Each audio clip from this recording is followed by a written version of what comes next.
السلام عليكم ورحمة الله وبركاته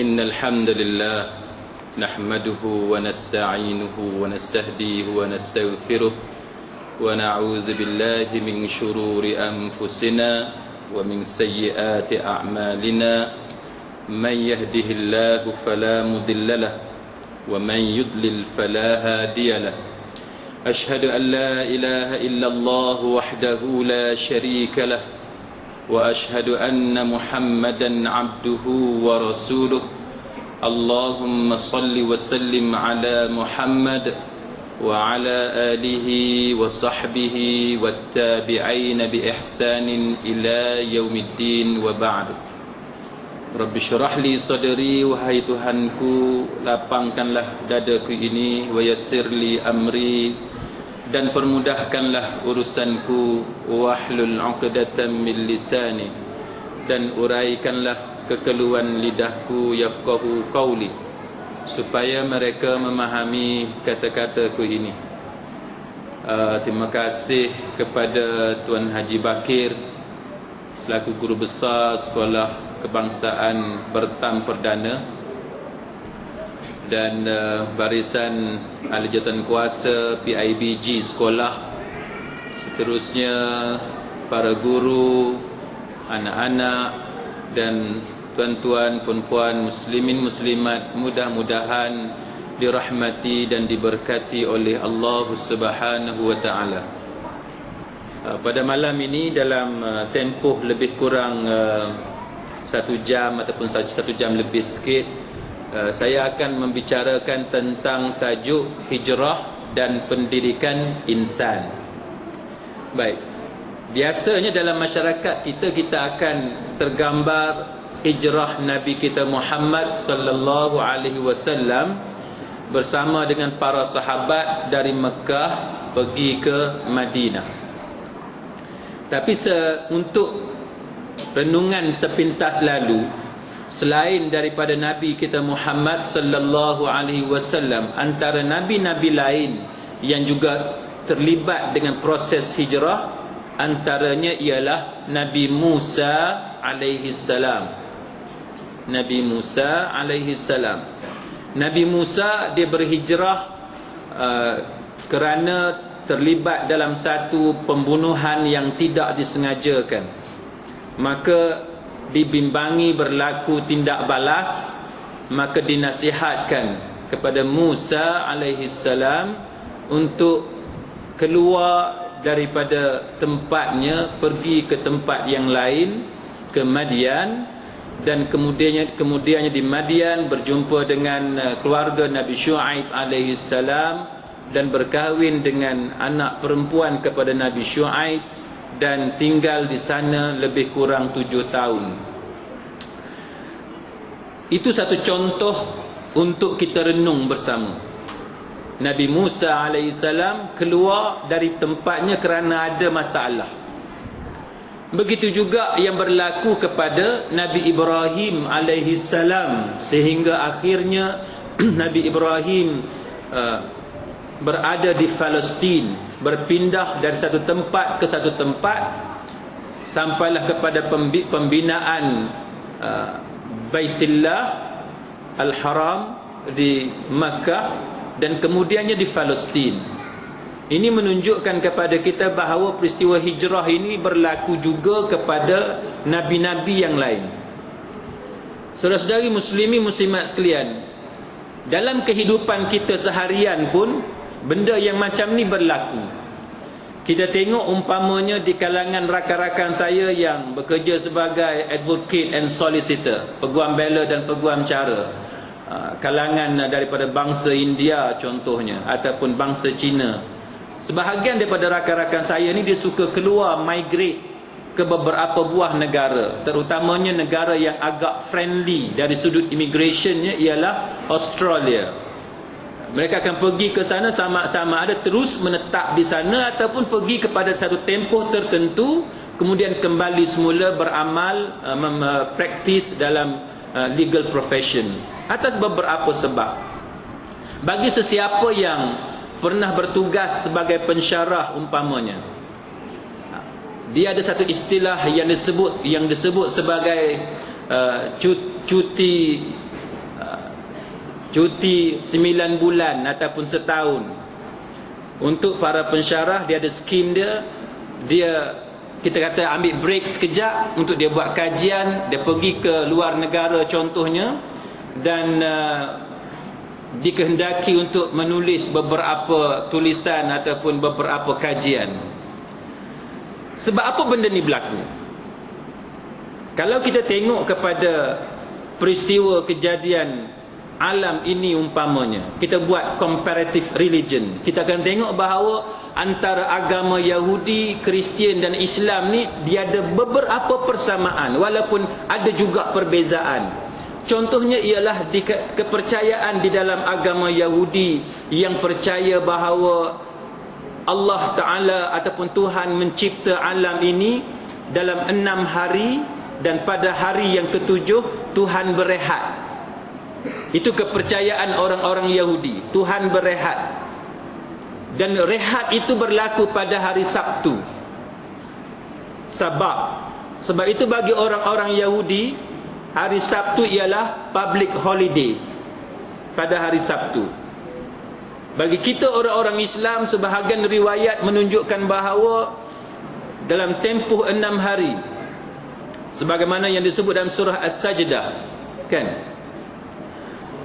fi sittati ayyam, dalam tempoh 6 hari. Walaupun sebahagian mufassirun mentafsirkan 6 hari itu dengan maksud 6 tempoh waktu, tapi terdapat beberapa riwayat mengatakan bahawa 6 hari itu menunjukkan kepada 6 hari dan berhentinya pada hari Jumaat. Wallahu a'lam. Tetapi itu sebahagian daripada perbincangan para fuqaha berkenaan dengan kejadian alam. Tetapi pandangan yang lebih rajih menunjukkan bahawa alam ini dijadikan bukan mengikut hari seminggu, tetapi mengikut 6 tempoh waktu. Itu pendapat yang lebih benar dan pendapat yang lebih tepat. Kita boleh lihat tentang perbincangan ini dalam tafsir Al-Azim Imam Ibn Katsir dan sebagainya.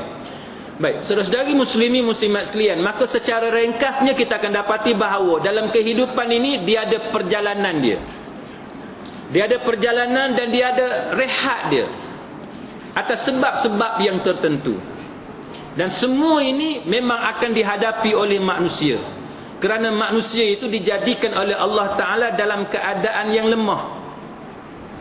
Umpamanya kita melihat bahawa ada dalam beberapa keadaan manusia itu dikuarantinkan dengan alasan untuk sebagai hukuman. Orang putih sebut grounded. Semasa saya di UK, orang-orang Inggeris, budaya dia tak prefer untuk dia rotan anak-anak, tetapi dia lebih suka menggunakan istilah grounded. Contohnya kalau anak-anak itu, dia biasanya dia dapat keistimewaan setiap petang boleh keluar, 5 petang boleh keluar main dengan kawan-kawan. Tapi kalau dia ada buat silap, contohnya tak semayang ke ataupun tak buat homework dan sebagainya, maka antara punishment yang memang popular di England antaranya ialah perkataan grounded. You are grounded today, dia kata. Maknanya bila kamu kena tahan hari ni, kamu tak boleh keluar contohnya. Berapa hari? 3 hari contoh. Kalau kita orang Melayu ni, kita lebih menggunakan rotan umpamanya. Tetapi rotan itu adalah sebahagian daripada sunnah. Itu saya tak petikai. Cuma nak bagi tahu kepada tuan-tuan, hikmah dalam soal pendidikan, ud'u ila sabili rabbika bil hikmah wal mau'izatil hasanah wajadilhum billati hiya ahsan. Maka Al-Imam Al-Ghazali rahimahullahu ta'ala, seorang hujjatul Islam, dia mengatakan bahawa yang dikatakan hikmah itu tidak semestinya dengan cara kekerasan atau dengan lembut. Mana-mana kaedah yang akan memberi impak yang positif, kesan yang positif, itu adalah hikmah yang sebenarnya. Itu mengikut pandangan hujjatul Islam Al-Imam Al-Ghazali rahimahullahu ta'ala.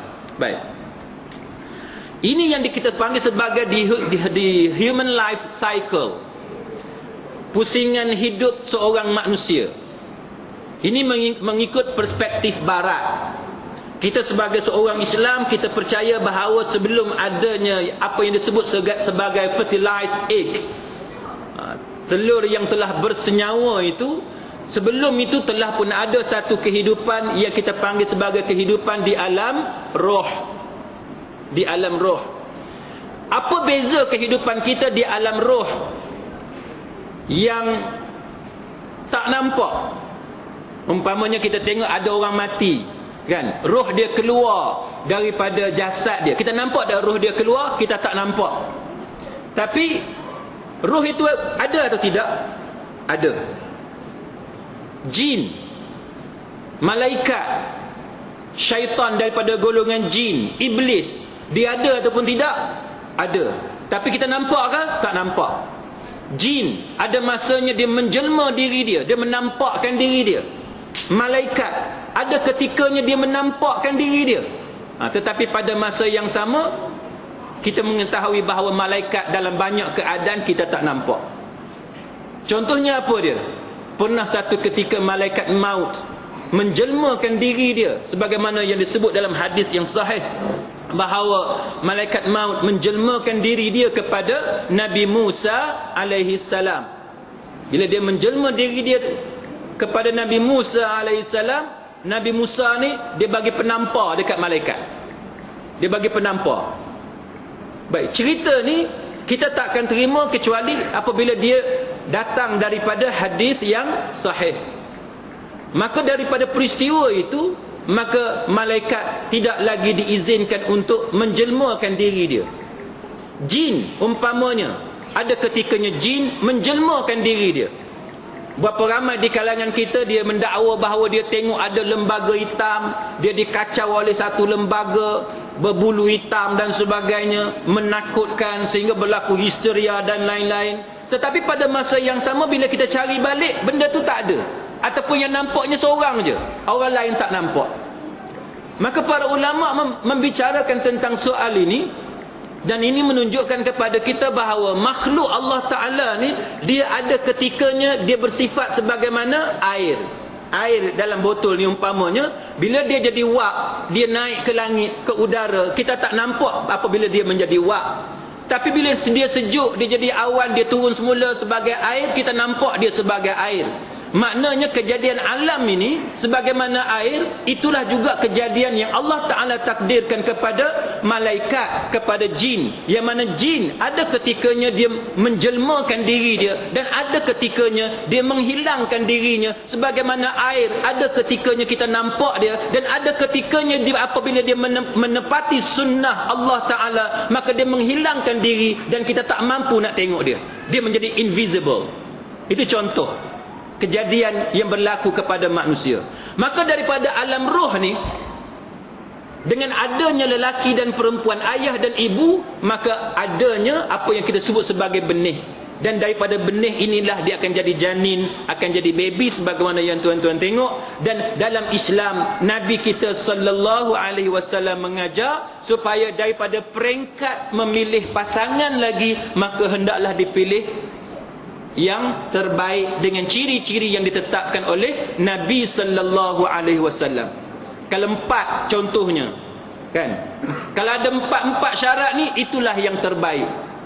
Lawa pun ada, keturunan yang baik-baik pun ada, keturunan datuk ke, datuk seri ke, tan seri ke.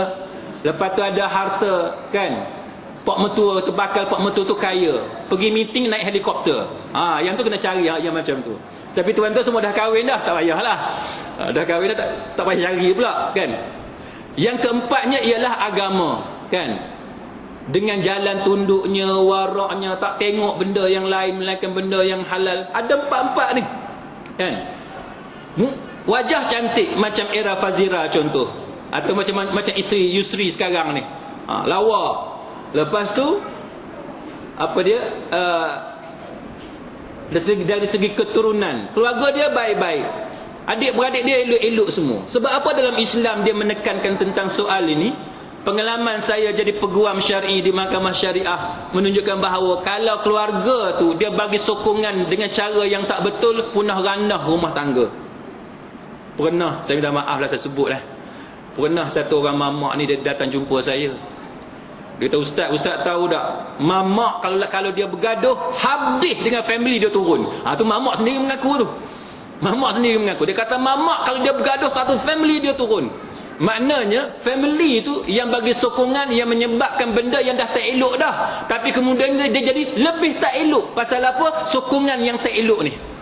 Tu contoh kan. Contoh, saya bukan nak kata kat mamak mana-mana, tak ada. Bukan, tapi nak bagi contoh realiti kehidupan. Ada orang bercakap macam tu. Maknanya kalau kita Melayu ke, kita Cina ke sekalipun, kalau keluarga yang duk sokong kita ni, duk sokong benda yang tak elok, dia jadi rosak. Dia jadi rosak. Sebab tu sebab tu Nabi kita Muhammad sallallahu alaihi wasallam sebut, al-mar'u ala dini khalili falyanzur man yukhalil. Seseorang itu dilihat berdasarkan kepada dengan siapa dia berkawan. Orang duk keliling dia, yang rapat dengan dia tu siapa? Falyanzur man yukhalil. Maka kamu tengoklah dengan siapa dia duk berkawan, yang dia duk baik. Jadi kita ada anak-anak, kita ada anak murid, kita ada ahli keluarga. Dengan siapa dia duk berkawan? Kita boleh tahu dah. Dan daripada hak dia berkawan tu, dia akan jadi baik ataupun dia akan jadi tak berapa elok. Kadang-kadang kita tengok tuan-tuan, kalau di England umpamanya, dia orang sangat menekankan tentang jangan buat bising. Sangat tekankan, tak boleh buat bising. Selepas pukul 11 malam ataupun 10 malam, tak boleh buat bising. Bercakap kuat sikit, nanti neighbor akan tegur kita. Tapi kita di Malaysia ni tuan-tuan, kadang-kadang orang hak ada anak yang besar, pakai motor dia, ajak kawan-kawan dia berkumpul, nak buat bising, mengganggu jiran. Ini benda-benda yang kita kena ambil kira, mewujudkan satu suasana bi'ah salihah, bi'ah yang baik. Jadi kalau keliling dia tu kawan-kawan yang suka buat bising, dia pun macam tu juga. Sebab itu kita selalu berpesan supaya ibu bapa contohnya kena kerap kali tengok dalam beg anak ada apa. Kena buat spot check. Kadang-kadang kena buat inspection, pemeriksaan dalam beg anak tu ada apa. Dulu ada juga saudara saya yang jauh-jauh sikit, ayah dia duk cerita, bila dia buka beg anak dia, anak perempuan dia sekolah agama, pakai tudung labuh, tapi dalam beg dia ada majalah mangga. Tudung labuh, kalau kita tengok, oh bagusnya, nanti besar jadi ustazah, eloknya. Tapi dalam tu ada majalah mangga.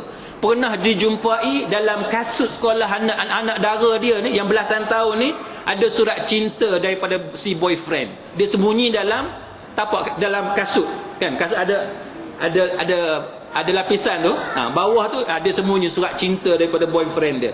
Jadi kita sebagai ibu dan ayah kena tunjuk bahawa kita seorang yang mengambil berat tentang apa yang dilakukan oleh anak-anak kita.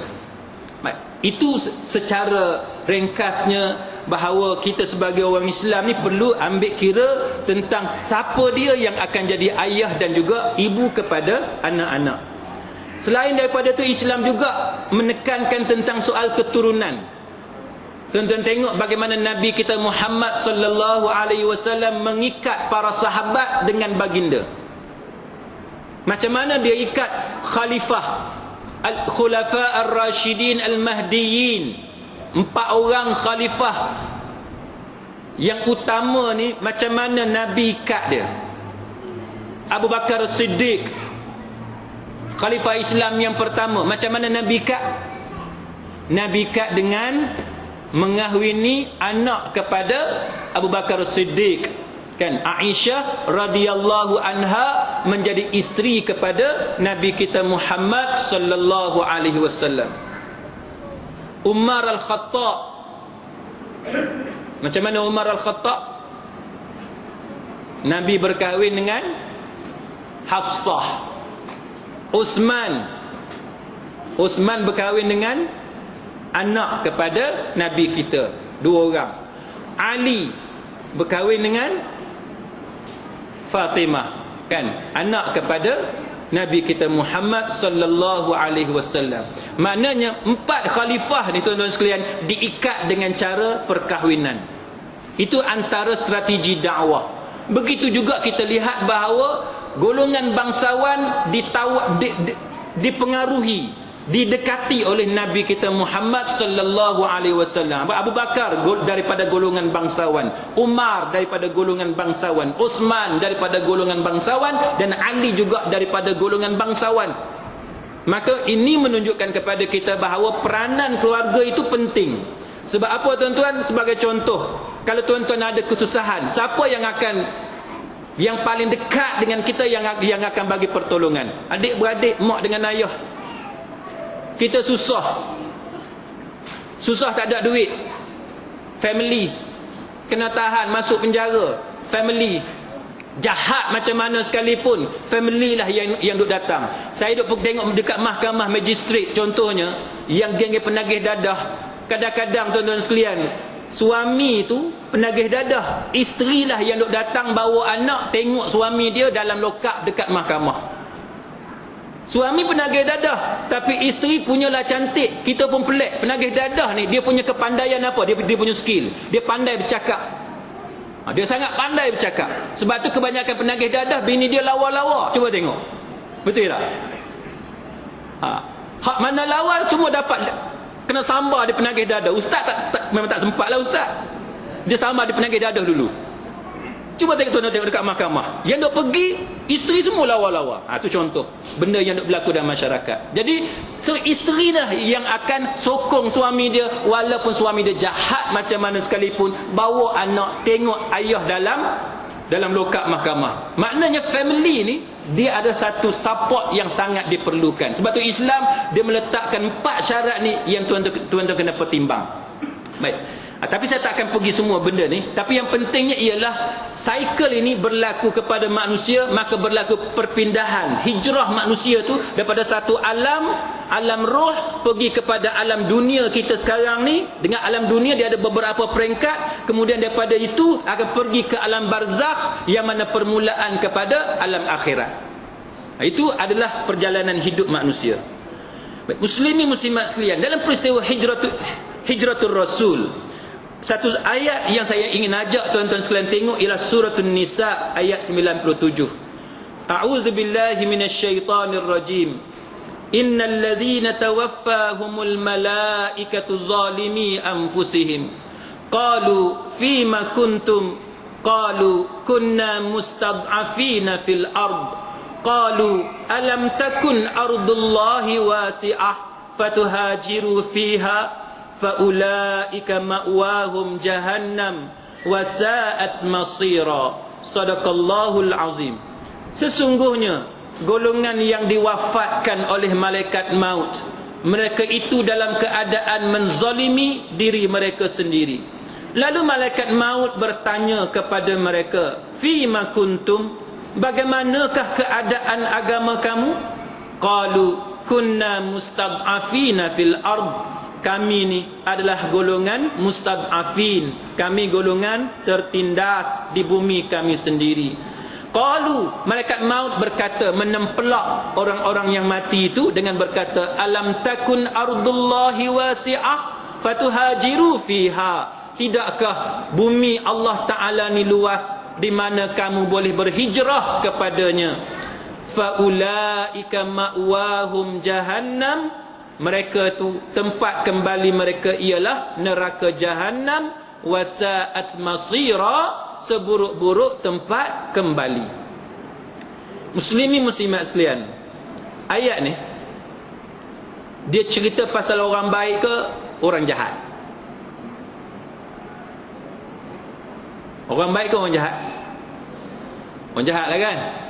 Sebab apa dalil orang jahat? Yang pertamanya kita tengok perkataan zalimi, menzalimi anfusihim, diri mereka sendiri. Itu tanda bahawa orang ni orang jahat. Lepas tu dia kata faulaika ma'wahum jahannam. Mereka tu tempat kembali mereka ialah neraka Jahannam. Orang baik dia takkan masuk neraka Jahannam. Orang Islam dia takkan masuk neraka Jahannam. Orang yang beriman dia takkan masuk neraka Jahannam. Yang masuk neraka Jahannam hanyalah orang kafir dan orang munafik. Dua golongan ni sahaja yang akan masuk neraka Jahannam. Jadi orang Islam, orang mukmin yang beramal soleh, dia tak akan masuk neraka Jahannam. Tapi walaupun ayat ni dia menceritakan tentang orang yang masuk neraka Jahannam, orang jahat, Allah Ta'ala guna istilah apa tu? Innal ladzina tawaffahum, sesungguhnya golongan yang diwafatkan oleh malaikat maut. Wafat tu maknanya dimatikan. Kita orang Melayu, wafat ni dekat siapa? Nabi je wafat. Orang lain mana wafat? Katalah ada seorang jiran kita, nama Haji apa contoh, Haji Hussein, ada sini, ada nama Haji Hussein? Tak ada kan? Tak ada. Katalah jiran sebelah rumah nama Haji Hussein. Kita pun telefon dekat pengetua, cikgu, jiran sebelah rumah saya tu dia dah wafat. Ada kata gitu? Ada. Jiran sebelah rumah dah wafat. Orang Melayu takkan guna perkataan wafat. Sebab apa? Sebab orang Melayu guna wafat ni hanya kepada Nabi. Itu adat orang Melayu, cara orang Melayu memuliakan Nabi. Tapi sebenarnya dalam bahasa Arab, sebenarnya wafat ni bukan untuk Nabi sahaja. Wafat ni untuk semua orang. Wafat ni bahasa Arab, Melayunya matilah. Jadi dalam ayat ni Allah Ta'ala guna perkataan innal ladzina tawaffahum, golongan yang diwafatkan mereka itu oleh malaikat maut. Maknanya orang jahat pun istilah dia wafat, mati. Dia sebagaimana orang Melayu, dia nak sebut babi tak boleh sebab babi ni kasar, kan? Jadi nak bagi nampak sopan sikit dia panggil khinzir. Baru sopan sikit. Itu cara orang Melayu. Dia pinjam bahasa Arab supaya tak bunyi babi. Padahal khinzir dengan babi tu serupa je. Ke lain? Kalau khinzir ni ada janggut contohnya, ada? Ada. Khinzir babi. Kalau sebut babi banyak kali orang kata apa ustaz tu punya teruk, dia sebut babi bodoh. Itu kita orang Melayu mentaliti kan. Tapi Quran dia tak sebut bahasa lain, dia guna bahasa Arab, khinzir walahmal khinzir, kan? Hurrimat alaikumul maitata waddama walahmal khinzir. Diharamkan apa dia? Ujung tu daging babi. Itu hanya orang Melayu. Sama dengan qala Rasulullah telah berkata. Kita orang Melayu kita tak sebut Rasulullah berkata, kita kata Rasulullah bersabda. Cara kita memuliakan Nabi. Tapi sebenarnya kalau kita sebut Rasulullah berkata pun tak salah. Firman Allah Ta'ala. Tapi qala Allah Ta'ala, bahasa Arab sama je, qala, semua qala. Allah pun qala, Nabi pun qala, orang munafik pun qala, orang kafir pun qala. Semuanya qala, telah berkata. Tapi orang Melayu dia bezakan. Orang hak baik, kalau Allah Ta'ala contohnya firman. Kalau Nabi bersabda. Kalau manusia berkata. Itu contoh. Baik. Ayat ni dia diturunkan sebab apa? Sebabnya dalam peperangan Badar berlaku peperangan antara orang Islam dengan orang kafir dari Mekah. Habis peperangan, orang Islam menang. Kemudiannya para sahabat ni mengasing-asingkan mayat yang bergelimpangan. Hak mana Islam letak satu tempat, yang mana yang kafir letak satu tempat. Tiba-tiba di kalangan tentera musyrikin, para sahabat nampak ataupun berjumpa dengan orang Islam yang jadi tentera musyrikin. Orang Islam jadi tentera musyrikin. Mereka pun tertanya-tanya macam mana nak buat. Adakah mereka ni orang Islam yang kita patut kumpul dengan tentera Islam, ataupun mereka ni kita kira kafir, kita letak mayat dia dengan tentera musyrikin. Setengah sahabat kata, oh, sebab dia dah masuk Islam, cuma dia tak berhijrah dengan kita, tapi dia orang Islam, dia beriman kepada Muhammad, maka kita letak mayat dia dengan para mujahidin yang syahid, para syuhada. Sebahagian sahabat kata, no, tak boleh. Sebab dia jadi tentera musyrikin, dia lawan dengan Rasulullah, maka kita kena letak mayat dia di kalangan tentera musyrikin kerana menentang Allah dan Rasul. Maka para sahabat tak dapat mencapai kata persefahaman. Nak selesai macam mana tak boleh, solution tak jumpa. Maka turunlah ayat yang kita baca tadi, surah An-Nisa ayat 97, jawapan daripada Allah Ta'ala. Apa jawapan dia? Innal ladzina tawaffahumul malaikah, golongan yang dicabut nyawanya, yang dimatikan oleh malaikat maut. Siapa dia? Hak tadi tu. Orang yang Islam, duduk dekat Mekah, tak mau hijrah dengan Nabi, tak mau berkorban bersama-sama dengan Nabi, tak mau susah payah, sayang kat rumah dia, sayang kat harta benda dia, rela duduk di Mekah walaupun keliling dia bi'ah dia bukan bi'ah salihah, bukan bi'ah yang baik, tapi bi'ah sayyi'ah, bi'ah yang jahat. Dia lebih rela duduk dalam bi'ah sayyi'ah, bi'ah yang jahat. Maka orang ni dia ada masalah. Orang yang macam ni dia ada masalah. Contoh dalam masyarakat kita, tuan-tuan, kalau orang baik lah, kalau orang baik, dia nak duduk tak dalam taman yang keliling tu banyak punca maksiat, keliling tu punca maksiat, dia nak duduk tak? Kalau orang baik, dia ada dua pilihan. Sama ada dia buat amar ma'ruf nahi munkar, dia ubah benda hak dia nampak, ataupun dia tak mampu, dia takut kejahatan yang ada depan mata dia tadi memporak-perandakan rumah tangga dia, anak-anak dia, maka dia wajib keluar daripada tempat tu, cari tempat yang lebih baik. Contoh macam saya duduk dekat Desa Murni. Saudara Yusri tahu lah kot.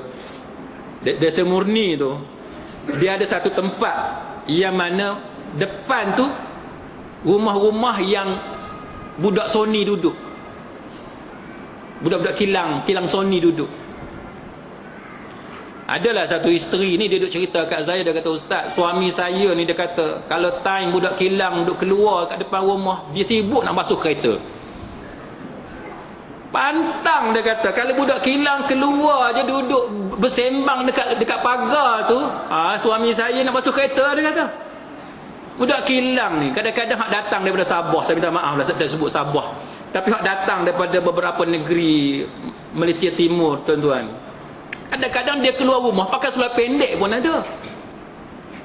Laki kita dah laki, nama pun laki, normal pula tu.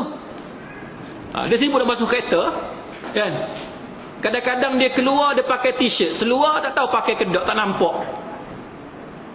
Tak kata ke orang lain, kawan saya sendiri belajar di UIA, tuan-tuan, belajar di UIA, isteri dia, saya sampai di rumah dia lepas subuh, ada satu urusan menyebabkan kami singgah rumah dia lepas sembahyang subuh. Dia pun kata, "Ustaz, jom tumpang rumah saya sekejap lah, minum air sementara nak tunggu pukul 9 pagi 10 pagi tu." Tumpang rumah saya pun pergi rumah dia.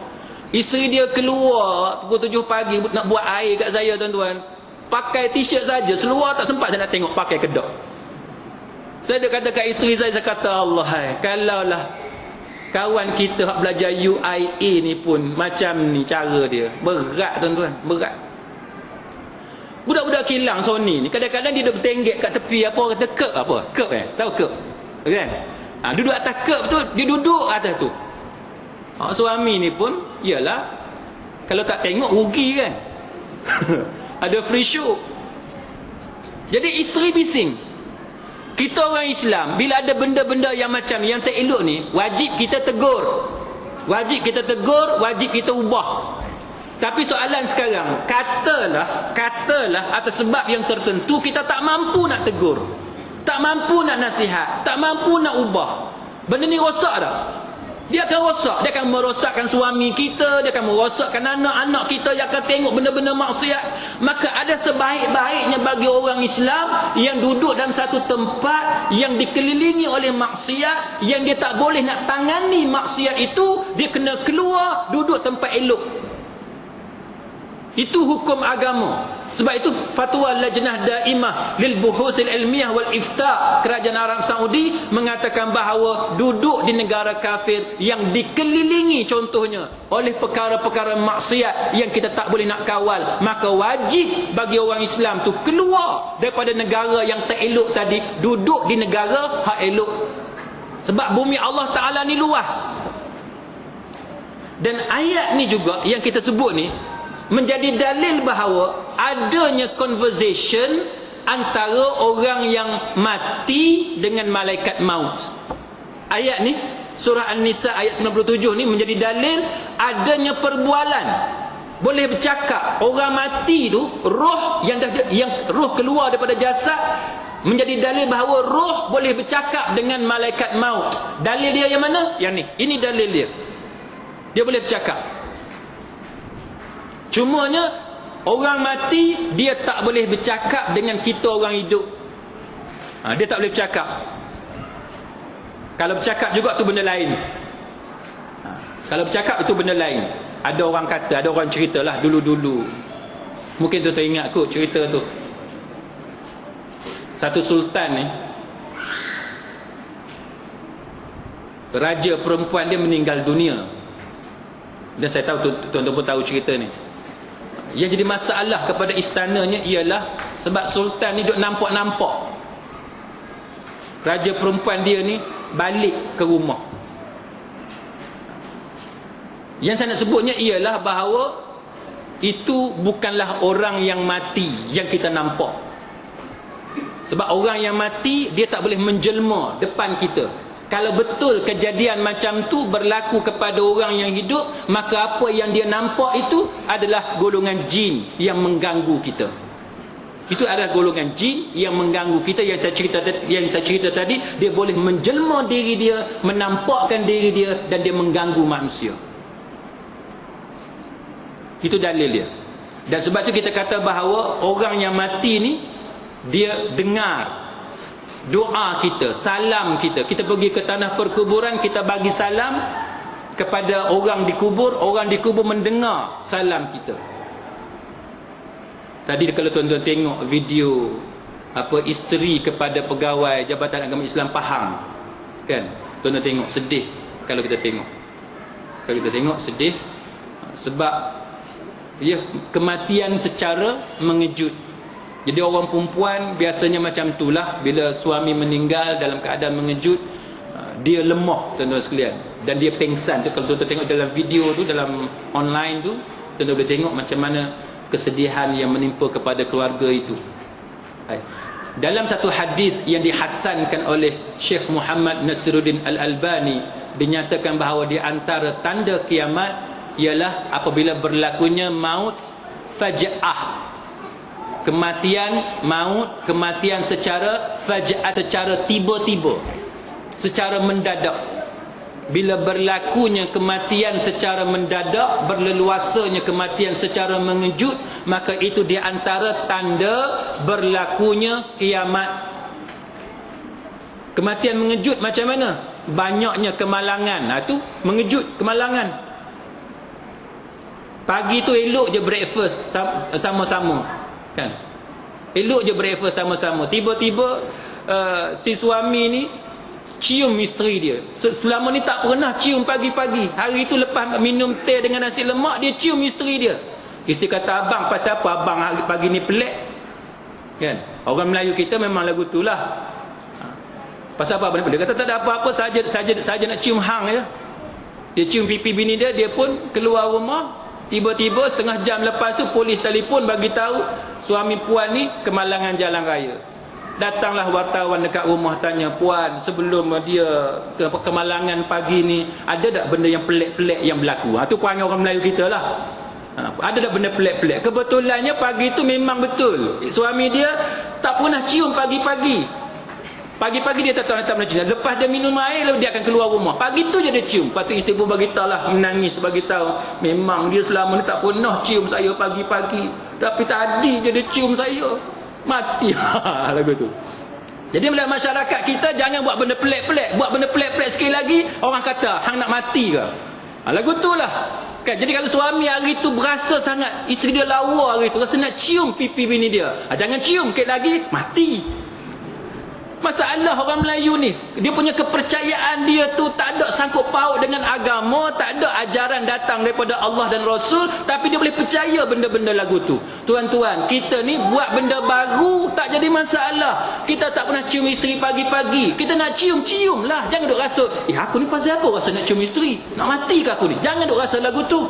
Selama ni kita tak pernah cium anak kita pagi-pagi. Tiba-tiba dengar dalam radio iKing, ustaz duk cerita pasal cium anak, cium isteri. Ana khairukum li ahli. Nabi duk cerita orang yang paling baik ialah orang yang paling baik dengan keluarga dia. Kita pun rasa nak cium anak kita ni. Tapi bila nak cium dia teringat, aku tak pernah cium anak aku pagi-pagi, nanti bila aku cium kemalangan pula. Dia tak jadi cium. Jangan nak fikir lagu tu.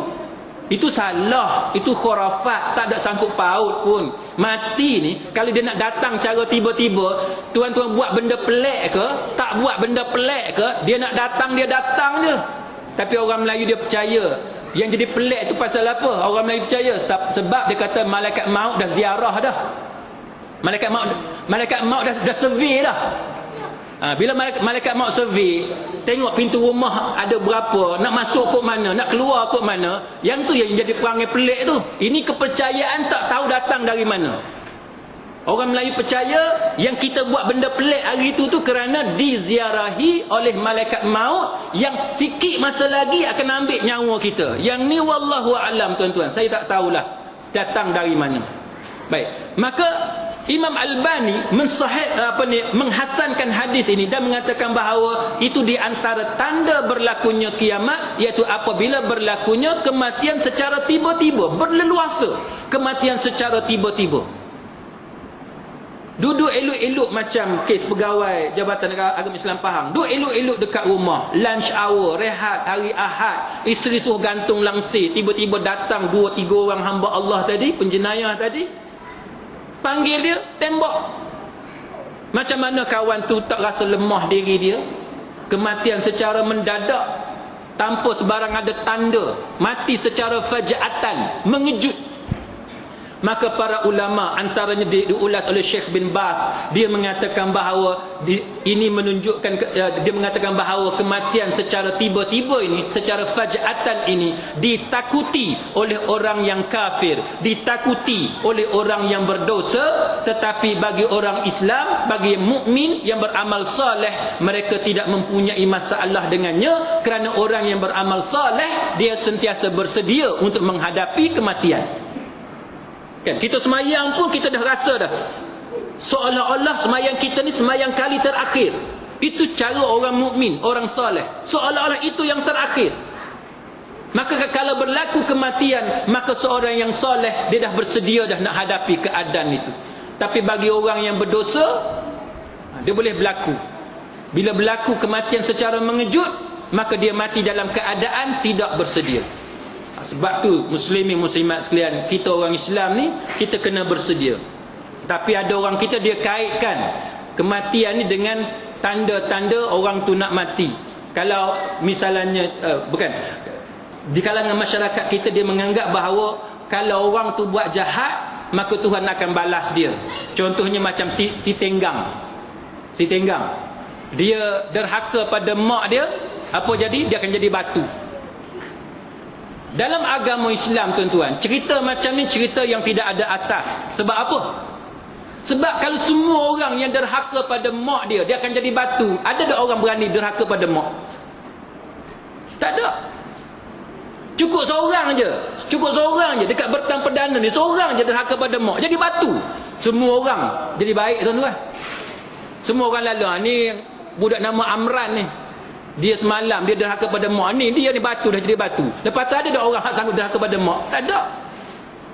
Katalah ada satu orang anak, dia tengking mak dia, tiba-tiba terbelah bumi, kena telan dia. Agak-agak lepas tu ada tak orang yang sanggup derhaka pada mak? Tak ada tuan-tuan, tak berani. Katalah semayang ni, siapa, semua orang semayang, semuanya kaya, dapat duit. Ada tak orang nak ponteng semayang? Tak ada. Semua rajin semayang sebab tahu dah, lepas semayang masuk dalam kereta sikit lagi, dalam dashboard ada duit 1,000. Semua tak mau ponteng semayang. Tapi Allah Ta'ala uji. Orang semayang ada yang kaya, orang semayang ada yang miskin, orang semayang ada yang jualan di kedai dia laris, orang semayang ada yang jualan di kedai dia rugi, tak ada orang nak pergi beli barang dia. Ada Allah Ta'ala uji. Orang tak semayang kaya raya, ada orang tak semayang miskin. Itu ujian daripada Allah Ta'ala. Itu cara kita memahami agama. Baik, kemudian maka Allah Ta'ala bagi tahu orang ni dia menzalimi diri dia sendiri. Macam mana dia menzalimi diri dia sendiri? Apabila Allah Ta'ala kata qalu, apabila malaikat maut berkata qalu fima kuntum, bagaimana keadaan agama kamu? Dia jawab kunna mustad'afina fil ardi, kami ni tertindas, mustad'afin di bumi kami sendiri. Dia tak mau hijrah dekat Madinah sebab sayang dekat harta dia. Tiba-tiba bila berlaku perang Badar, tentera musyrikin paksa dia jadi tentera musyrikin. Puak Quraisy, musyrikin Quraisy paksa dia jadi tentera musyrikin lawan dengan Nabi. Maka sebab tu dia kata kunna mustad'afina fil ardi, kami ni tertindas di bumi kami sendiri. Kami dipaksa, kami bukan nak lawan Nabi, kami dipaksa untuk lawan dengan Nabi. Bila dia jawab bahawa dia tertindas, dia dianiaya, dia dipaksa, malaikat maut menempelak dengan mengatakan alam takun ardullahi wasi'ah fatuhajiru fiha, bukankah bumi Allah Ta'ala tu luas? Luas, kamu boleh berhijrah mana-mana kamu nak pergi hijrah. Kenapa kamu berdegil, stubborn, keras kepala nak duduk dekat Mekah dalam keadaan Nabi pun keluar, Umar pun keluar, Ummu Salamah pun keluar, Abu Bakar pun keluar, Aisyah pun keluar, semua pakat keluar dari Mekah. Yang kamu stubborn tu pasal apa? Saya nak bagi contoh dekat tuan-tuan. Ada seorang saudara saya, dia kerja dia jual nasi. Orang Kelantan panggil nasi belauk. Nasi belauk ni maknanya nasi yang berlauk. Nasi ada lauk. Nasi memang ada lauk, mana ada nasi tak ada lauk. Tapi istilah orang Kelantan ni nasi belauk maknanya nasi lauk, ada telur, ada ayam, ada macam tu. Saudara saya ni tuan-tuan, dia berniaga dekat Pasir Mas, Kelantan.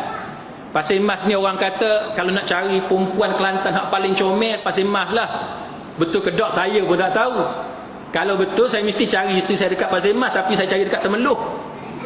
Pelik juga kan, pelik. Tapi biasalah tuan-tuan, setiap orang dia ada selera dia masing-masing kan. Dia ada selera. Ada orang dia suka anak mami, ada orang dia suka muka bulat, ada orang dia suka muka bujur. Saya suka orang Pahang, saya tak suka orang Kelantan. Sebab orang Kelantan panggil suami dia abang, geli saya panggil abang. Saya kalau orang perempuan panggil abang, syok, itu syok. Abang syok. Baik. Jadi dia duduk di Pasir Mas.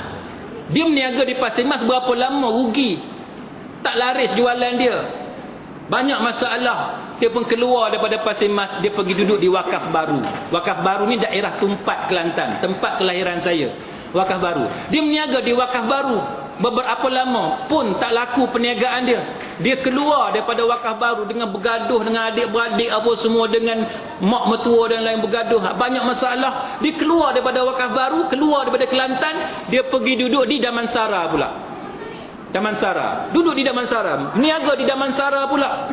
Niaga di Damansara, saya dengan ayah saya singgahlah dekat kedai dia tu, gerai dia. Gerai orang lain, orang ramai. Klik kiri kanan orang ramai. Gerai dia tak ada orang. Kami dua orang je duduk makan. Malam tu saya dengan ayah saya duduk berebut bilik air. Sakit perut. Tak tahulah laut dah berapa hari kita pun dah tak tahu. Sakit perut, saya sakit perut, ayah saya sakit perut. Saya masuk sekejap, ayah saya kata keluar aku nak masuk pula. Ayah saya masuk, saya pun suruh ayah saya keluar. Pakat berebut bilik air. Susahnya dia, tak laku jualan. Akhir sekali tuan-tuan, dia pindah. Akhirnya dia berpindah ke Bentung Pahang. Di Bentung Pahang lah tempat dia dapat rezeki yang melimpah ruah, diizinkan oleh Allah Ta'ala. Sampai sekarang dia hidup dia senang. Nak tunjuk contoh bahawa kita manusia ni kena baik sangka dengan Allah Ta'ala. Dalam dua tiga keadaan Allah Ta'ala menguji iman kita dengan kesusahan. Innamal usri yusra. Setiap kesusahan itu akan ada apa yang disebut sebagai kesenangan. Itu adalah yang disebut oleh Allah Ta'ala, inna ma'al usri yusra. Jadi muslimin muslimat sekalian, kalau kita sangka baik dengan Allah Ta'ala, ana 'inda dhanni 'abdi bi, aku bersama-sama sangkaan hamba-Ku kepada aku. Kita sangka baik kepada Allah. Ini cara Allah Ta'ala nak bagi pahala kepada aku. Maka dia datangkan kesusahan kepada aku. Sangka baik dengan Allah, aku akan banyak pahala dengannya. Maka kita akan jadi orang yang kuat, jiwa yang kuat, perasaan kita kuat, kita takkan jadi lemah. Itu ya sepatutnya yang ada pada kita. Kadang-kadang kita serabut anak nakal. Anak berapa orang? 4 orang. Semua nakal belaka. 2 lelaki 2 perempuan. Hak perempuan 2 orang pun nakal juga. Pasu baru beli dekat Kuala Kangsar, anak hak sulung pergi pecah tiga-tiga. Tension dah kan. Mari pula anak nombor 2 baru beli TV LED, sangkut dekat dinding, dia pergi angkat jatuh ke bawah, lagi sakit hati. Pernah jadi satu tempat tuan-tuan, satu hamba Allah, dia baru beli kereta. Punya sayang, gila kereta baru beli, kena embun sikit basuh dah kan. Basuh, pasal apa orang kata embun akan merosakkan cat kereta, kena embun sikit basuh. Anak ni punya nakal, dia tulis I love ayah. Dia pergi toreh dekat dinding kereta tu, I love ayah. Yang ni tuan-tuan sekalian, kena teruk budak tu. Ni yang kita kata dugaan hidup. Anak nombor 1, nombor 2, nombor 3 semua buat masalah. Tapi bagi kita orang yang beriman kepada Allah, tuan-tuan sekalian, kita sangka apa? Kenakalan anak-anak ni kita akan sabar, kerana kita tahu bahawa kalau kita jaga dia elok, dengan nakal dia kita boleh bentuk dia elok, boleh kawal dia, boleh kontrol dia, boleh tarbiyah dengan cara yang elok, pahalanya sangat banyak di sisi Allah Subhanahu wa taala. Muslimin muslimat sekalian, maka dengan sebab itu kita ni kena sangka baik kepada Allah Subhanahu wa taala atas segala ujian yang Allah taala tetapkan kepada kita. Maka keluarlah daripada tempat yang kita susah tadi. Sini tak ada jam, saya tak tahu pukul berapa dah ni. Kau pukul 11 dah. 10. Baik. Muslimin muslimat sekalian, siapa dia Abu Ayyub Al-Ansari? Abu Ayyub Al-Ansari ialah seorang sahabat Nabi yang dipilih oleh unta Nabi untuk berhenti di rumah dia dalam peristiwa hijrah. Dekat mana kubur dia ni tuan-tuan? Abu Ayyub Al-Ansari. Abu Ayyub Al-Ansari ataupun dikenali di kalangan orang Turki sebagai Ayyub Sultan. Makam dia dan masjid dia ada di pinggir kota Istanbul. Siapa yang nak pergi melancong cuti sekolah ke Istanbul, ke Turki, kalau ada peluang pergi ziarah Ayyub Sultan, dia panggil Ayyub Sultan ataupun Abu Ayyub Al-Ansari. Masjid Abu Ayyub Al-Ansari ataupun makam Abu Ayyub Al-Ansari. Dekat tepi tu ada kubur dia, lepas tu dia ada dia ada masjid yang dibina atas nama Abu Ayyub Al-Ansari.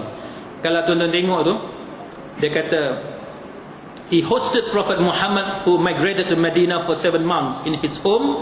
Dia tumpangkan Nabi selama 7 bulan di rumah dia di Madinah. He attended all wars during the reign of the Prophet and his 4 caliphs.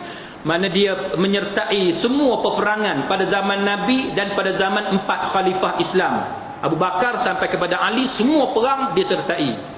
He also attended the conquest of Istanbul under the rule of Yazid during the reign of Muawiyah in 52 Hijri. Dia juga menyertai peperangan untuk menguasai Istanbul pada zaman pemerintahan Yazid, tapi serangan itu kalah. Orang Islam kalah. Serangan yang dilancarkan oleh tentera Arab Islam semua kalah. He died of an illness and was buried here after his will. Dia mati dengan sebab sakit, lepas tu dimakamkan di sini dengan wasiat dia. Tapi ada satu riwayat lain mengatakan bahawa dia sakit itu bukan sebab sakit biasa, tapi sebab kecederaan dalam peperangan. Kecederaan dalam peperangan, maka dia mati selepas itu dan dikuburkan di situ. Lepas tu Sultan Mahmud the Conqueror, Sultan Muhammad Al-Fatih, found this grave together with his master teacher. Baik, lepas tu dia jumpa kubur ni dan dibinalah yang disebut sebagai Ayyub Mosque pada tahun 1459. Dibina sebagai memperingati kematian Abu Ayyub Al-Ansari. Dia dalam peristiwa hijrah tu tuan-tuan, para sahabat duk berebut tali unta Nabi, nak bawa tali unta Nabi pergi rumah masing-masing sebab nak terima kemuliaan Nabi tu, Nabi yang mulia. Tapi Nabi kata bahawa this camel is commanded by Allah. Dia kata bahawa unta ni menerima arahan, perintah daripada Allah Subhanahu wa taala, biarlah dia nak pergi mana, tempat dia berhenti itulah aku akan turun, Nabi kata. Maka unta Nabi tu duk berjalan, duk berlega dalam sekitar kawasan Madinah sekarang ni, dalam kawasan pagar Masjid Nabawi dan sekitar kawasan tu. Akhirnya dia berhenti berhampiran dengan rumah Abu Ayyub Al-Ansari. Baik, pemilihan Abu Ayyub Al-Ansari ni tuan-tuan sekalian, dia ada kepentingan dia dalam sejarah Islam. Sebabnya Abu Ayyub Al-Ansari satu orang yang mana menyertai peperangan menawan Istanbul pada usia dia 82 tahun mengikut satu riwayat. Umur dia 82 tahun, dia nak pergi perang. Dan dia pergi menyertai jihad untuk menawan kota Konstantinopel. 82 tahun. Kita dalam dewan ni ada umur 80 ada? Mana ada tak? Tak ada. Tak ada. Kita kalau umur 55, tajuk duk sembang apa dia? Hang pencen bila? Seorang kata 58, seorang kata 57, seorang kata 60, macam-macam. Tengoklah. Kalau hakim umur 65, macam-macam. Tengok kerja apa. Katalah 58. Nanti hampir je nak pergi duduk mana? Dia ceritalah dia dah buat rumah kat kampung, nak balik dekat kampung. Tuan-tuan, tak salah nak balik dekat kampung. Tapi cara kita berfikir, dia kena macam Abu Ayyub Al-Ansari. Umur 82, dia nak pergi jihad di Istanbul, nak tawan Istanbul. Anak-anak dia halang dia. Tuan-tuan tengok dalam tulisan Dr. Ain Abdullah Al-Qarni. Anak-anak halang dia, jangan pergi sebab ayah dah tua. Tapi Abu Ayyub Al-Ansari kata apa? Dia kata bahawa sama ada khifafan wa thiqala. Dia baca ayat Quran. Pergi ringan ke berat ke, dia akan pergi juga berjihad pada jalan Allah Subhanahu wa taala. Dia tak kira umur dia 82 tahun. Itu contoh muslimin muslimat sekalian, bagaimana seorang sahabat yang dimuliakan oleh unta yang ditunggang oleh Nabi sallallahu alaihi wasallam, dia mempunyai semangat jihad yang tinggi. Dalam peristiwa hijrah, antara yang ditekankan ialah helping hands. Kesusahan di Mekah, dakwah di Mekah menemui jalan buntu, tak boleh pergi dah. Maka Allah Ta'ala mensyariatkan kepada Nabi kita hijrah keluar dari Mekah pergi ke Madinah. Pasal apa? Kerana di Madinah ada ramai orang nak tolong Nabi, nak melindungi Nabi. Kita ni muslimin muslimat sekalian kena ada perangai macam ni. Kalau kita ada mengalami kesusahan, menemui jalan buntu, kita kena fikir macam mana nak keluar daripada kebuntuan. Antara caranya ialah pergi ke tempat yang kita percaya boleh membantu kita. Itu antara prinsip yang ada, pengajaran yang penting daripada peristiwa hijrah. Kita cari tempat yang boleh memberi ruang kepada kita. Tempat yang kita ada sekarang ni dah buntu dah, tak boleh pergi dah. Maka carilah tempat lain kerana bumi Allah Ta'ala ni luas. Saya ada seorang anak yang ada disleksi. Dia belajar sekolah menengah. Tuan-tuan mungkin kenal. Masa di Pulau Pinang, tuan-tuan sekalian, banyak masalah. Sebab kita di Malaysia ni, tuan-tuan, kita masih lagi belum terdedah, dengan belum mahir untuk menangani masalah-masalah macam ni. Saya nak bagi tahu kepada tuan-tuan macam mana antara sebab saya melanjutkan pelajaran buat PhD di England, di Durham University. Durham University ni kalau tuan-tuan tengok peta UK, dia berada di North East England. North East, timur laut, dia dekat dengan Newcastle. Siapa suka tengok bola dia tahu. Dekat dengan Newcastle. Newcastle dengan Durham tu dalam 45 minit. Orang Durham ni kalau dia bercakap aksen dia lain sikit. Saya mula-mula sampai dekat Durham, saya agak keliru juga sebab dia bercakap tu ikut ejaan. Pagi Ahad saya nak naik bas, tunggu bas nak pergi ke universiti. Satu pakcik ni dia bercakap dekat orang sebelah dia, dia kata there is no buses this Sunday. Tuan faham apa dia? There is no buses this Sunday. Tak ada bas hari Ahad ni. Hari Ahad tak ada bas. Tapi dia sebut ikut ejaan. You tu dia sebut you. Bas. Bukan bas. Bus. Sunday. Bukan Sunday. Sunday. Maka dia sebut there is no buses this Sunday. Saya kata habislah anak aku. Balik Penang sikit lagi. Orang kata betul ke Ustaz jalan ni pergi England ni. Ke pergi belajar Inggeris kat Gua Musang. Dia sebut macam tu. Flour, tepung, pergi dekat Tesco, cari tanya apa ni, sales girl tu, tepung kat mana, apa ni, flour kat mana, dia tak faham flour, dia sebut flour. Pening tuan-tuan. Yang kata Durham ni. Jadi Durham ni tuan-tuan sekalian, Rupa-rupanya walaupun Durham ni satu bandar kecil, dia dulu Durham ni kalau ikut sejarah dia universiti yang tertua nombor 3 selepas Oxford, selepas Cambridge. Mana-mana student England, anak-anak bangsawan yang tak boleh masuk Oxford, tak boleh masuk Cambridge, dia akan masuk ke Durham University. Itu tempat. Sebab tu kalau tuan-tuan pergi ke England, kalau orang tanya awak belajar kat mana, tuan-tuan sebut Durham University, orang putih akan kata macam tu. Sebab dia sebaris dengan Oxford, dengan Cambridge. Sejarah dia cukup lama, tuan-tuan. Baik, di sana tuan-tuan sekalian, anak saya yang kata ada masalah disleksik ni, tuan-tuan sekalian, rupa-rupanya orang putih ni dia dah lama dah terdedah dengan benda-benda macam ni. Dia tahu macam mana nak tangani student ataupun pelajar yang ada masalah macam ni. Walaupun Durham tu satu bandar kecil, satu bandar lama, historical city, tapi mereka dah tahu dah macam mana nak handle. Dan kita tengok macam mana anak kita ni pergi ke sekolah tak ada masalah. Sedangkan di Malaysia, bila pergi ke sekolah ada masalah, pergi ke UK tak ada masalah. Itu benda yang menjadi titik persoalan. Apakah kita tak cukup alat, apakah kita tak cukup kemahiran, ataupun kita tidak mesra dengan student dan sebagainya, kita tak tahu, wallahu alam. Tapi nak tunjuk contoh, dan saya boleh bagi beberapa contoh kepada tuan-tuan. Ada ibu bapa sampai dia jual firma dia, tinggal profession di Malaysia, pergi ke Amerika kerana dia dapati bahawa di Amerika boleh memberi peluang untuk anak dia belajar. Ada. Dan itu antara sebab yang memberi semangat kepada saya untuk keluar daripada Malaysia, sambung PhD. Sampai ada orang tanya, Ustaz buat PhD buat apa? Ustaz bukan lecturer, Ustaz dah jadi lawyer dah. Saya di Durham University, student PhD duk tanya saya, why you doing PhD? What the hell you are doing here? Dia kata, what the hell you are doing here? Apa siapa engkau? Gitulah lebih kurang. Awak yang hamai sini tu, lagu tu lebih kurang. Dah jadi lawyer elok-elok, pasal apa nak buat PhD? Kalau lecturer memang kena buat PhD. Tapi rupa-rupanya tuan-tuan, bila kita hijrah keluar, kita ada satu masalah kebuntuan. Tapi bila kita keluar, kita tengok ada tempat lain yang kita kata helping hands, yang boleh membantu kita keluar daripada masalah. Dan itulah sebenarnya cara yang diajar oleh Allah Ta'ala kepada Nabi kita Muhammad sallallahu alaihi wasallam untuk kita sebagai umat dia contohi.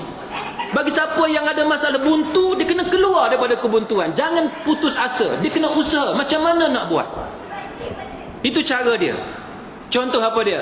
Isteri ada masalah suami dia, yang ada orang nak tackle suami dia. Katalah suami dia kerja kilang. Kerja kilang ni tahulah, budak-budak perempuan kilang nak tackle laki dia engineer contohnya. Kena fikir cara macam mana nak pujuk suami pindah tempat lain, jangan duduk kerja kat kilang tu. Itu satu contoh lah, kan? Abang jadi lecturer lah bang, contohnya. Dah kita tahu dah, kita banyak pencabar kan, banyak kompetitor. Kita kena fikir macam mana nak keluar daripada masalah, nak selesai, nak mengelak daripada masalah berterusan. Itu yang kata konsep helping hands. Maka kaum Ansar di Madinah memberi pertolongan kepada Nabi kita Muhammad sallallahu alaihi wasallam. Tuan-tuan, saya nak ringkaskan. Apa yang Nabi buat bila baginda berhijrah ke Madinah? Benda pertama Nabi buat bila Nabi sampai di Quba. Tuan-tuan, Nabi hijrah ke Madinah, berapa bulan Nabi keluar dari Mekah? 27 Safar. 27 Safar, bukan Muharram. Satu Muharram tu tak ada kaitan dengan hijrah Nabi. Nabi sebenarnya hijrah 27 Safar. Jadi kalau tuan-tuan nak buat ceramah ma'al hijrah, bulan Safar pun boleh. Sebab Nabi memang hijrah dalam bulan Safar. Tuan-tuan nak buat ceramah ma'al hijrah dalam bulan Rabiul Awal pun boleh. Rabiul Awal pun boleh. Sebab Nabi sampai di Masjid Quba awal Rabiul Awal. Dan begitu juga Nabi sampai di Madinah dalam bulan Rabiul Awal. Maknanya peristiwa hijrah Nabi berlaku dalam bulan Safar, dalam bulan Rabiul Awal. Cuma kita di Malaysia ni yang sambut ma'al hijrah pada awal Muharram. Benda pertama yang Nabi buat apa dia? Masjid. Nabi sampai di Quba, Nabi letak batu tanda sebagai pembinaan Masjid Quba. Maknanya apa? Maknanya dalam kehidupan kita orang-orang Islam, antara institusi, benda pertama yang kita kena ingat ialah masjid. Tuan-tuan nak cari rumah, tuan-tuan kena fikir di mana masjid. Nak beli rumah, nak mesti fikir di mana surau supaya isteri, anak ataupun suami boleh pergi ke surau atau masjid dengan cara yang mudah. Itu antara pertimbangan bagi orang Islam. Dan kalau boleh juga dalam rumah kita tu, kita kena fikir di mana musalla, tempat untuk kita semayang, yang selesa untuk kita semayang. Ni kadang-kadang kita tak pernah ambil tahu benda-benda yang macam ni. Maka itu antara benda pokok. Sebab solat ialah tiang agama. Benda yang sangat penting yang tuan-tuan mesti ambil tahu. Saya ringkaskan. Yang kedua, yang Nabi titik beratkan ialah apa yang disebut sebagai madrasah suffah. Sebahagian riwayat mengatakan bahawa ada antara 5 hingga 9 madrasah suffah yang dibina di Madinah selepas Nabi berhijrah ke Madinah. Madrasah suffah yang dibina oleh Nabi. Mana kita sebagai orang Islam, soal tarbiyah anak-anak ni kita kena pentingkan. Macam mana nak didik anak? Dan didik anak kita mengikut berdasarkan kepada muyul yang ada kepada anak. Dia punya inclination. Kita jangan ikut kita punya inclination, kita punya muyul. Tapi kita kena ikut anak punya muyul, anak punya minat. Minat dia kat mana? Kalau anak kita ni memang jenis suka repair benda, dia suka repair benda, maka antara tempat yang sesuai untuk dia ialah dalam bidang kejuruteraan. Contohlah vocational ataupun kejuruteraan. Itu sebagai contoh. Dia pantang, jumpa benda dia repair. Sofa baru beli pun dia repair juga. Dia cari lubang, hak tak ada lubang pun dia buat bagi ada lubang. Kereta kita pun macam-macam dia buat dekat kereta kita. Habis jam CD player dan sebagainya, dia suka sangat duk repair benda. Anak macam tu kita dah tahu dah, dia punya muyul, dia suka repair benda. Maka antara benda bidang yang paling baik untuk dia ialah dalam bidang kejuruteraan. Itu sebagai satu contoh. Anak yang suka ambil tahu mak dia demam ke, mak dia sakit ke, dia suka urut mak dia suka pijak ayah dia, yang tu kena jadi Tok Bomo kan. Tu boleh jadi doktor. Bahasa moden sekarang ni doktor. Bahasa dulu-dulu tabib kan, tabib bahasa Arab. Baik, at-tibbun nabawi yang dikarang oleh Imam Ibn Qayyim Al-Jauziyah. Baik, tuan-tuan sekalian, maka kita didik anak berdasarkan kepada muyul dia. Sebab apa? Sebab apa kita ikut muyul anak, bukan ikut muyul kita? Sebabnya tuan-tuan, setiap orang ni bila dia buat benda, ikut benda hak dia minat, dia akan jadi. Buat benda hak dia minat, dia akan jadi. Saya bagi satu contoh, saya sendiri tuan-tuan. Saya ni benda hak saya minat daripada kecil sampai sekarang, umur 42 tahun. Tua lah, 42 tahun. Daripada saya kecil sampai saya sekarang umur 42, saya suka bersyarah. Daripada sekolah rendah saya masuk syarahan, saya suka bersyarah. Masuk sekolah menengah, masuk syarahan. Masjid minta saya bagi khutbah daripada sekolah menengah. Sekolah menengah saya berkhutbah tak pernah pakai teks. Tu imam dekat kampung semua pakai teks, saya tak pernah pakai teks sekolah menengah. Sampai sekarang umur 42 saya bersyarah. Menjadi tak? Menjadilah, bolehlah lebih kurang. Cuma tak masuk TV je. Tak masuk TV je. Tapi pantang orang jemput, semua tempat saya pergi. Petronas panggil saya ceramah dekat pelantar minyak selama seminggu. Pelantar minyak di Terengganu, 100 batu nautika daripada pantai. Seminggu duduk di tengah laut. Daripada satu pelantar ke satu pelantar naik helikopter. Seronok saya ni tuan-tuan, seronok. Tak masuk pejabat, lawyer pun tak apa, boleh ceramah. Kan, seronok. Tak jadi masalah. Naik helikopter Sikorsky. Tahu Sikorsky? Nuri tu, Pak Buruk tu kan. Naik masa tu hujan. Bocor, helikopter tu bocor. Kena atas kepala saya. Saya kata ni air apa? Saya ingat cicak kencing. Duk tengok. Saya kata air apa? Tanya dekat pekerja Petronas. Semua pakai baju kuning. Dia kata ustaz, dia kata helikopter ni dah tua. Dia kata ini, dia kata bocor hujan. Saya kata kalau helikopter bocor, air hujan boleh masuk. Kereta saya tak pernah bocor tuan-tuan. Kalau jatuh helikopter ni syahid aku di tengah laut. Memang syahid. Balik rumah seronok tuan-tuan. Pasal apa? Sebab boleh ceramah. Boleh ceramah. Pernah satu kali saya gatal. Gatal habis badan ni. Saya kata macam mana aku nak ceramah dengan gatal. Duk garu je badan ni. Gatal sangat.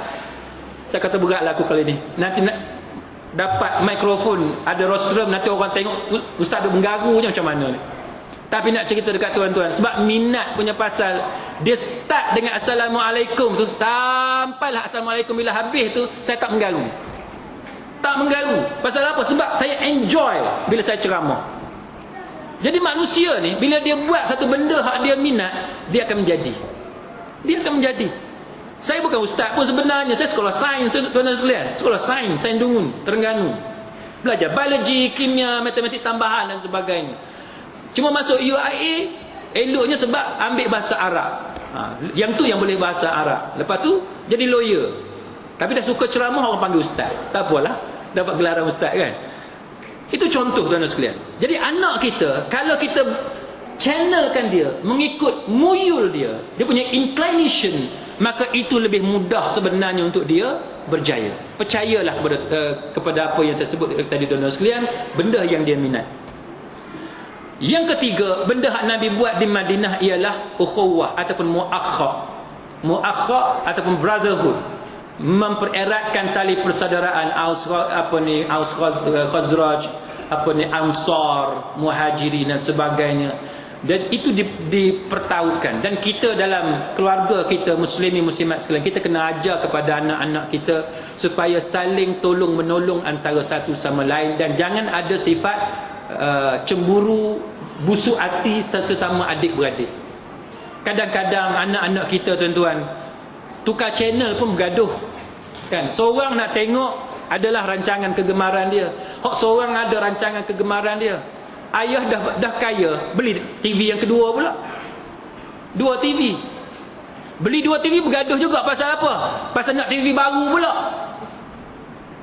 Kadang-kadang anak kata, ayah belilah game apa, PS3, PS4 ke, ataupun belilah Wii ke dan sebagainya. Belilah apa. Dia kata bila setiap orang ada permainan masing-masing, tak bergaduh. Bergaduh juga. Pasal apa? Bila dia jemu dengan game ni, dia nak main game hak abang dia pula. Abang tak bagi, bergaduh. Jadi kita sebagai ibu bapa, kita kena ajar mu'akhah, brotherhood, persaudaraan, yang mana kita kena ajar kepada anak-anak, la yu'minu ahadukum hatta yuhibba li akhihi ma yuhibbu li nafsih. Tak sempurna iman seseorang kamu sehingga dia kasih kepada saudaranya sebagaimana dia kasih kepada dirinya sendiri. Alangkah baiknya kalau seorang abang boleh share makanan dengan adik dia.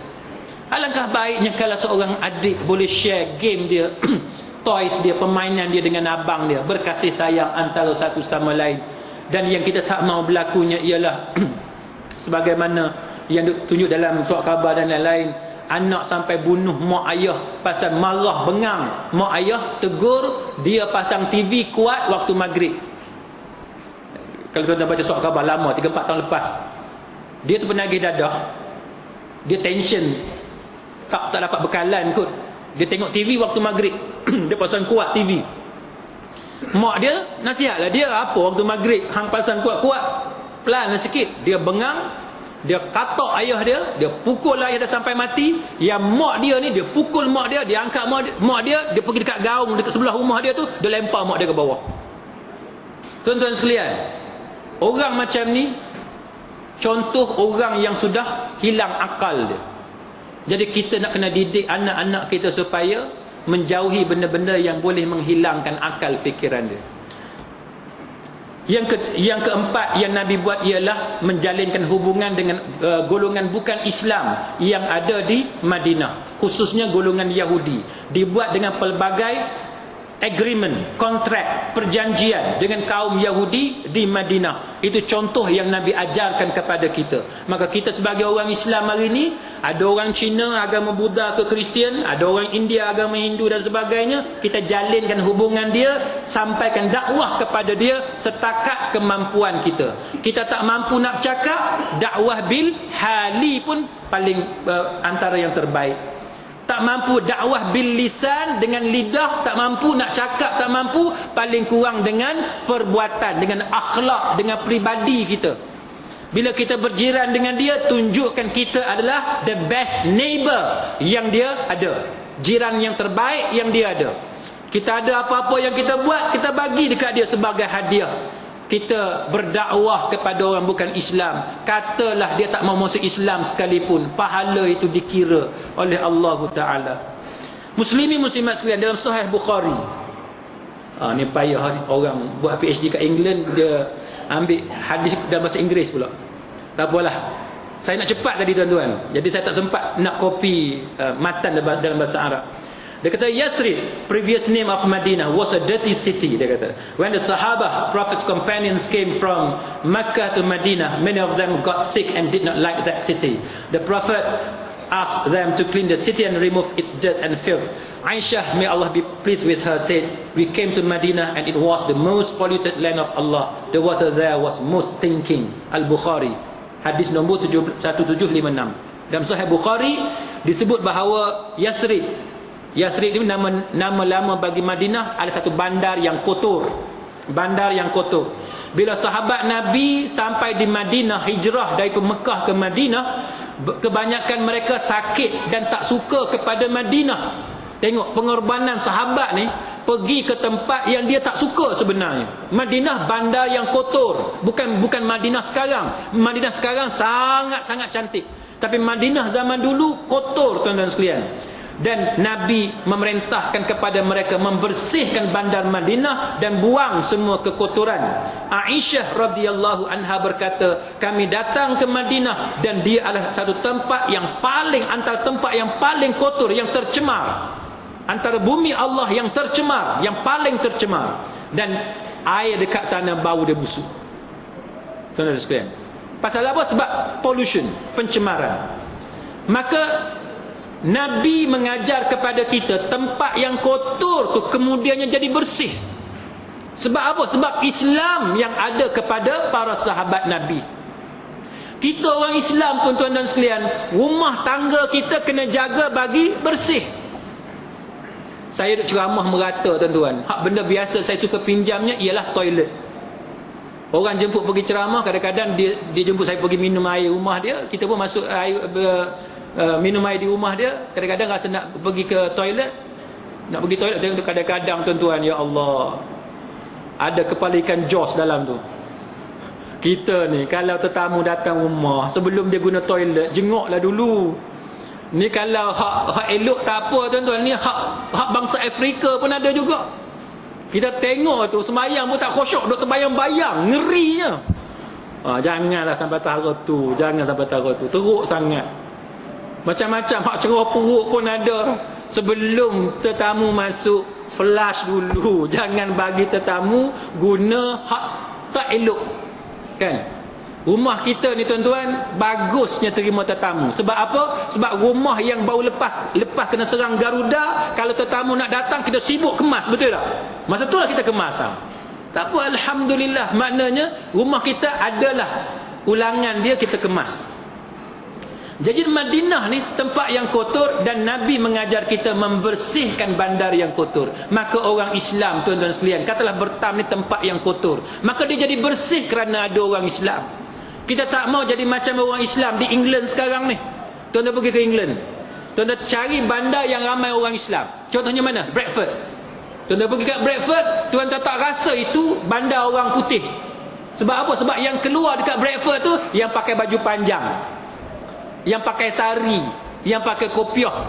Nak cari orang putih kat Bradford payah. Satu tempat tu memang penuh dengan orang India, orang Pakistan, orang Bangladesh. Tapi tuan-tuan, Bradford antara bandar yang paling kotor di England. Malu, sangat memalukan. Sebab tu saya tak pelik, tuan-tuan, kalau orang putih dia pandang negatif kepada Islam. Sebab image Islam yang ditunjukkan oleh orang Islam di sana sangat buruk. Tuan-tuan pergi ke Manchester, Sheffield, London, dan mana-mana bandar yang ramai orang Islam, kawasan yang ramai orang Islam, semua kotor. Saya pergi ke Birmingham, kawan saya buat PhD di University of Birmingham. Bila kita tengok rumah dia, rumah sewa dia, kita tahu dah, ini rumah mesti rumah Pakistan ataupun rumah Bangla. Saya tanya dia, betul tak? Dia kata betul. Macam kat mana? Nampak rumah kotor, tak terjaga, kita tahu landlord dia, tuan rumah dia mesti orang Islam. Tapi kalau kita pergi rumah kawan kita yang nampak elok, nampak bersih, nampak terjaga, kalau kita tanya dia, siapa landlord, siapa tuan rumah, dia akan kata English, orang putih. Itu masalah. Yang mana orang Islam kita sekarang, dia tak sama dengan apa yang diajar oleh Nabi sallallahu alaihi wasallam. Air adalah air yang bersih.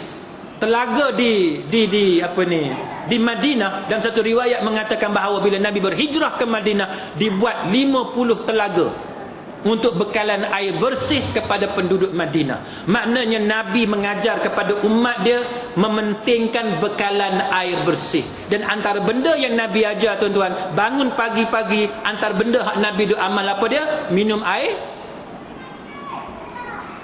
Kita dah, kita air kopi lah kan, benda dia dah air bersih, air asli, air yang tulen, yang macam ni, yang Nabi ajar kepada kita dalam pada suhu bilik. Bukan air yang dipanaskan, bukan air dalam fridge dah, tapi air pada suhu bilik. Ia adalah satu amalan yang baik untuk kesihatan. Kemudian Nabi memperkenalkan agriculture, pertanian, Ihya'ul Mawad. Tuan-tuan belajar dalam hadis hukum dan ayat-ayat hukum, tuan-tuan akan jumpa tentang Ihya'ul Mawad. Maknanya menghidupkan tanah yang mati. Zaman di Madinah, siapa-siapa sahabat yang menghidupkan tanah yang mati, tanah yang gersang, yang tak ada orang guna, dia tanam pokok, dia tanam tanaman, maka tanah tu menjadi milik dia. Itu cara Nabi menggalakkan kepada umat dia untuk menyuburkan, untuk aktif dalam bidang pertanian. Kemudian kemiskinan. Poverty is not an accident, like slavery and apathy. It is man-made and can be removed by the action of human beings. Yang ini saya tak mula sepanjang, tapi yang saya nak sebutnya ialah bahawa orang Islam di Madinah adalah kaum yang miskin. Ekonomi Madinah dipegang oleh orang Yahudi. Sehingga Nabi sallallahu alaihi wasallam bila baginda nak beli makanan, baginda beli daripada orang Yahudi. Sebab apa? Sebab ekonomi didominasikan oleh orang Yahudi. Dan Nabi tak mampu nak bayar. Nabi tak mampu nak bayar. Sehingga Nabi terpaksa berhutang. Dan kemudiannya hutang tadi ditebus dengan digadaikan baju besi dengan kepada orang Yahudi berkenaan. Ini menunjukkan bagaimana kehidupan Nabi berada dalam keadaan miskin. Tetapi Nabi mempunyai pendapatan yang sangat banyak.